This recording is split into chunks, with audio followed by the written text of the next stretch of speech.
ਆ ਵੀ ਪ੍ਰਮੋਦ ਲੈ ਆਂਦੀ ਕਣਕ। ਹਾਂ ਬਾਈ ਕਿਵੇਂ ਸੁਖਵਿੰਦਰਾ? ਵਧੀਆ ਵਧੀਆ, ਤੂੰ ਦੱਸ। ਠੀਕ ਹੈ ਵਧੀਆ। ਬਹਿ ਜਾ। ਹਾਂਜੀ ਸੁਖਵਿੰਦਰਾ, ਕਿੰਨੇ ਦਿਨ ਹੋ ਗਏ ਫਿਰ ਤੈਨੂੰ ਕਣਕ ਲਿਆਂਦੀ ਨੂੰ ਮੰਡੀ 'ਚ? ਮੈਂ ਪਰਸੋਂ ਲੈ ਕੇ ਆਇਆ ਸੀਗਾ ਕਣਕ। ਪਰਸੋਂ ਲੈ ਕੇ ਆਇਆ ਸੀ? ਮੱਛਰ ਤਾਂ ਨਹੀਂ ਹੈਗਾ ਮੰਡੀ 'ਚ ਯਾਰ? ਨਾ ਬਾਈ, ਭੋਰਾ ਵੀ ਮੱਛਰ ਹੈ ਨਹੀਂ। ਫੇਰ ਤਾਂ ਰਹਿਣ ਹੀ ਦਿੰਨੇ ਮੱਛਰਦਾਨੀ ਨੂੰ। ਹਾਂ, ਨਾ ਲਿਆਈ ਮੱਛਰ ਨਹੀਂ। ਹਾਂ ਨਾ, ਫੇਰ ਤਾਂ ਠੀਕ ਹੈਗਾ।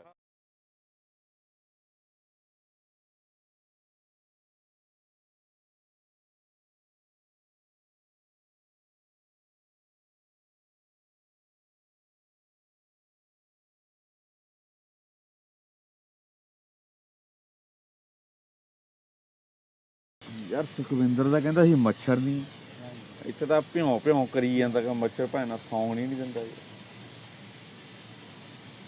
क्या हुआ सरदार जी? कभी आप सो जाते हो, कभी बैठ जाते हो, क्या हो गया? क्या करे भाई साहब, भैया जी मच्छर ही नहीं सोने देता। कभी लातों को चिंबड़ता है, कभी टांगों को चिंबड़ता है। ਸੁਖਵਿੰਦਰਾ, ਮੈਨੂੰ ਇੱਕ ਗੱਲ ਦੱਸ। ਕੱਲ ਪ੍ਰਮੋਦ ਮੰਡੀ 'ਚ ਆਇਆ ਸੀ, ਉਹਨੇ ਤੈਨੂੰ ਪੁੱਛਿਆ ਸੀ ਵੀ ਇੱਥੇ ਮੱਛਰ ਤਾਂ ਹੈ ਨਹੀਂ, ਵੀ ਮੱਛਰਦਾਨੀ ਲੋੜ ਤਾਂ ਹੈ ਨਹੀਂ। ਤੂੰ ਉਹਨੂੰ ਕਹਤਾ ਕੋਈ ਲੋੜ ਨਹੀਂ, ਇੱਥੇ ਮੱਛਰ ਹੀ ਹੈ ਨਹੀਂ, ਤੇ ਪਤੰਦਰਾ ਰਾਤ ਉਹਨੂੰ ਮੱਛਰ ਤਾਂ ਵੱਢ ਖਾ ਗਿਆ। ਜਗਤਾਰ, ਤੈਨੂੰ ਮੈਂ ਦੱਸਦਾ ਉਹਨੂੰ ਕਿਉਂ ਭੰਬਲ ਭੂਸਿਆਂ 'ਚ ਪਾਇਆ। ਮੈਂ ਵੀ ਆਪਦਾ ਦਿਮਾਗ ਲੜਾਇਆ।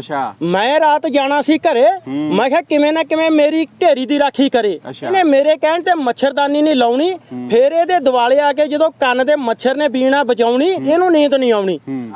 ਮੱਛਰ ਉਹਨੂੰ ਪੂਰਾ ਸਤਾਊਗਾ, ਨਾਲੇ ਫਿਰ ਆਪਦੀ ਢੇਰੀ ਵੱਲ ਨਾਲੇ ਮੇਰੀ ਵੱਲ ਝਾਕੀ ਜਾਊਗਾ।